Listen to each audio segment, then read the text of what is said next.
చేసిందంటే చేసిండ్రు. పోనీ ఇంకా మాట మాకు చెప్పి చేసిందా అంటారు. ఇలా మీరు ఎంబ్లం తయారు చేసిండ్రు. అవును, కాకతీయది, తర్వాత చార్మినార్తో ఉన్నది రాజముద్ర. మేమేమన్నా వ్యతిరేకించినామా? ప్రభుత్వం వచ్చిన తర్వాత మీకు రాటిఫికేషన్ అఫీషియల్గా ఫస్ట్ టైం దాన్ని సంప్రదించలేదు కదా, సంప్రదించలే, చేసి వ్యతిరేకించినామా?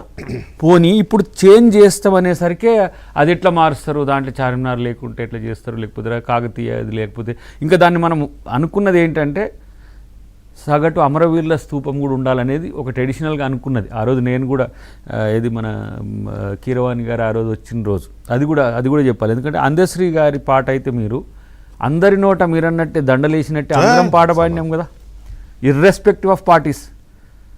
అందశ్రీ గారి పాటను జాతికి అంకితం చేయడానికి ఏం సమస్య వచ్చింది మీకు? ఇదే పాట దాంట్లో నేను ఒక చరణం కూడా రాసింది అన్నాడు మన కవి కేసీఆర్ గారు అయి రాసింది. Yes, of course you have your own, మంచిదే కదా అనుకున్నాం. కానీ ఎవరైతే కవి ఉంటాడో కవి టెక్స్ట్ను మార్చనీయడు. ఆయన రాసిన పుస్తకంలో నేను, ఎందుకంటే ఆ పుస్తకంలో ఆ పాటను మ్యూజిక్ చేసేటప్పుడు కీరవాణి గారితో మాట్లాడింది నేనే.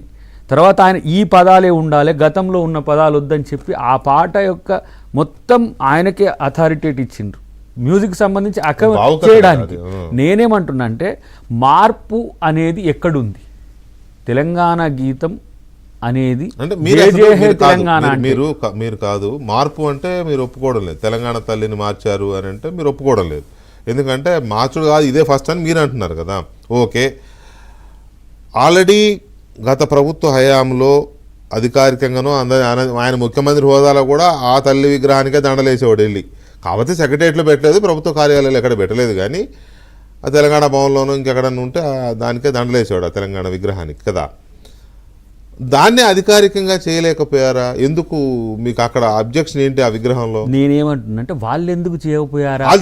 తప్పే, ఫస్ట్ నిర్లక్ష్యం. నేను అందుకే 10 సార్లు నిర్లక్ష్యం పదం వాడాను. నేను ఒక మాట, తెలంగాణ అనగానే వాళ్ళది బ్రాండ్ అంబాసిడర్ లెక్క జై తెలంగాణ అంటే మేమే. నేను ఎలక్షన్ ప్రచారాల్లో నేను ఉద్యమకారున్నే కదా, నేను కాంగ్రెస్ పార్టీలో జాయిన్ అవ్వచ్చు కాక జై తెలంగాణ అంటే అరే మీరు ఎట్లా అంటారు అనకూడదని అంటారు. అరే మీరు ఆ మాట వస్తే వాళ్ళ పత్రిక నమస్తే తెలంగాణ పట్టుకున్నాడే తెలంగాణ అని కూడా అన్నారు. రెండవది నేనంట, ఇప్పుడు కాంగ్రెస్ పార్టీ ఆఫీస్లో కానీ బీజేపీ పార్టీ ఆఫీస్లో కానీ తెలంగాణ తల్లి విగ్రహం లేదు ఈ 10 సంవత్సరాల కాలంలో.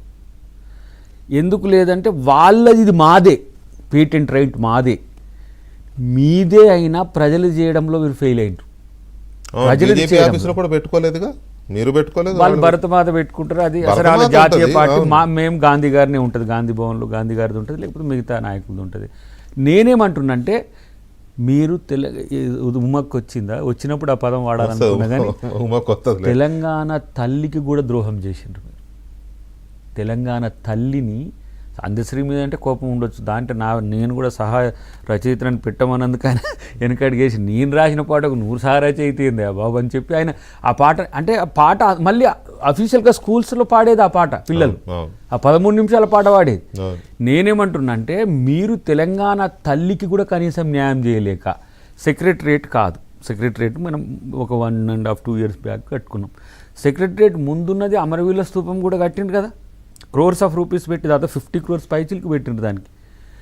ఆ అమరవీరుల స్తూపం ముందైనా పెట్టేస్తే కన్నతల్లి, ఇప్పుడు సోనియా గాంధీ కానీ ఎవరు సుష్మా స్వరాజ్ గారు కానీ మీరా కుమార్ గారిని కానీ ఏమన్నా మనం ముగ్గురమ్మల మూలపు తల్లి తెలంగాణ తల్లి అని అనుకున్నాం. మరి ఎందుకు తెలంగాణ తల్లి విగ్రహాన్ని అసలు అఫీషియల్ చేయడానికో ఆ విగ్రహం పెట్టడానికో మీకు మనసు రాలేదా? లేకపోతే మర్చిపోయారు? నాకైతే కొంత అది లాస్ట్కి చెప్తా, ఇది ఆరోపణ ఏమంటుంది, దీన్ని ఆరోపణ కాదు, ఇది మర్మరింగ్సే, గుసగుసలు. ఒక భవిష్యత్తులో కేసీఆర్ బొమ్మ పెట్టడానికి, కేసీఆర్ తెలంగాణ సాధకుడిగా లెక్క పెట్టడానికి పెట్టుకోవచ్చు, తప్పేముంది అని ఉన్నది. తెలంగాణ తల్లిని పెడితే తెలంగాణ భవిష్యత్తులో కేసీఆర్ గారి బొమ్మ పెట్టడాన్ని ఎవరన్నా నేనేమంటున్నంటే జయశంకర్ గారి పెట్టినారు, కేసీఆర్ కూడా పెడతారు, తప్పేం. నేను ఒక్క మాట చెప్తా, తెలంగాణ జాయింట్ యాక్షన్ కమిటీలో టీఆర్ఎస్ ఒక పాత్రధారి అయినప్పుడు, బీజేపీ పాత్రధారి, సిపిఎం, న్యూ డెమోక్రసీ ఉంది, మిగతా ఉద్యోగ సంఘాలు ఉన్నాయి, ప్రజా సంఘాలు ఉన్నాయి. ఆ రోజున తెలంగాణ జాతిపిత అంటే జయశంకర్ సార్ని అందామనుకున్నాం చనిపోయిన తర్వాత. మీరు తెలంగాణ జాతిపిత అనుకున్నారు, మీరు టీఆర్ఎస్ జాతిపిత అయ్యిండు కాదనలేము. నేనేమంటున్నంటే తెలంగాణ తల్లిని తెలంగాణ ప్రజలందరి తల్లిగా చేసే ఒక అదృష్టం మీకు ఉండే. కరెక్టే, అదైతే మిస్ అయ్యారు. ఎందుకు మిస్ అయ్యారు? ఇలా మీరు రేవంత్ రెడ్డి గారు మారుస్తుంటే మా ప్రభుత్వం యొక్క ఆలోచనలు వేరుంటాయి. కాదండి, ఒకటైతే వాస్తవం, ప్రకాష్ రెడ్డి గారు ఇంటర్నల్గా ఏంటి అనేది మనకు తెలియదు. ఉద్యమ కాలంలో తెలంగాణ తల్లి అంటూ ఒక రూపాన్ని ఆవిష్కరించి విగ్రహ రూపంలో తయారు చేసిన కేసీఆర్ గారు ఉద్యమ కాలంలో కేసీఆర్ గారే కాదు, తెలంగాణ ఉద్యమంలో ఉన్న అందరూ ఆ తెలంగాణ తల్లి బొమ్మకే దండలేసినారు, ఊదుబత్తులు వెలిగించినారు, అన్నీ ఎవ్రీథింగ్ పూజలు చేసినారు. కాకపోతే ప్రభుత్వ కార్యాలయాల దగ్గర ఎక్కడ పెట్టలేదు, దాన్ని గుర్తించలేదు, అధికారికంగా ప్రకటించలే.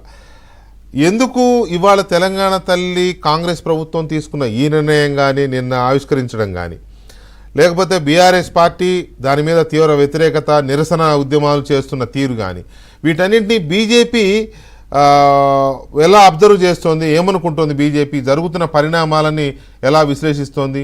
అసలు మీ ఒపీనియన్ ఏంటి ఈ రెండు తెలంగాణ తల్లి పేరుతో జరుగుతున్న లొల్లి మీద? వెంకటకృష్ణ గారు, గుడ్ ఈవినింగ్. అద్దంకి దయాకర్ గారికి, మీకు. ఉమా గారు కూడా జాయిన్ అయినారు. నమస్తే, చాలా రోజుల తర్వాత వచ్చాను. నమస్తే నమస్తే ఉమా అక్క గారు, ఉమా అక్క గారికి నమస్కారం. కలిసి కొద్ది రోజులు పనిచేసినాం, ప్రయాణం చేసినాం. బాగున్నాను. అయితే వెంకటకృష్ణ గారు, మేము పార్టీగా మేము తెలుగు తల్లి ఎట్లుండాలా అట్లుండాలనేటువంటి విషయంలో పెద్ద దానికి ఇంపార్టెన్స్ ఏం లేదు. ఎవరి తల్లిని వాళ్ళు